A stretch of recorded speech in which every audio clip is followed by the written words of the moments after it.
Para peneliti di 3 rumah sakit terkemuka di Inggris mengatakan teknologi AI baru dapat membaca hasil pemindaian otak pasien yang terserang stroke untuk menentukan waktu kejadiannya dengan lebih akurat.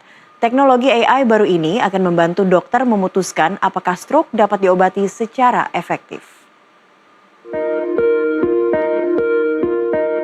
Para ahli dari Imperial College London, Universitas Teknik Munich, dan Universitas Edinburgh percaya bahwa teknologi AI tersebut akan membantu menyediakan perawatan darurat yang lebih cepat dan akurat bagi pasien di rumah sakit.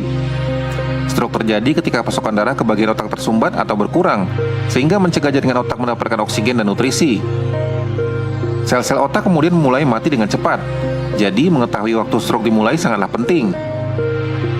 Perawatan standar hanya berfungsi pada tahap awal pasca stroke dan jika tidak dapat menyebabkan kerusakan sekunder.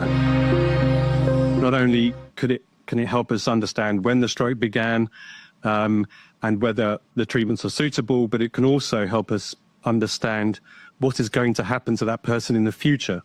So we can understand or we can tell the patient and the relatives what's the likelihood of disability or the likelihood that they may be able to recover from the stroke. So this is all analytic information that we can extract from these scans, which is much more than we were able to do beforehand, where we were simply estimating purely on the basis of roughly how grey the area was. So our technique will mean that about up to 50% more people will either be given the treatment when they weren't before or vice versa, because it can be dangerous giving those treatments to people if it is too late, because there is a danger of bleeding or deterioration if you give the treatment too late and there is no chance of there being a benefit.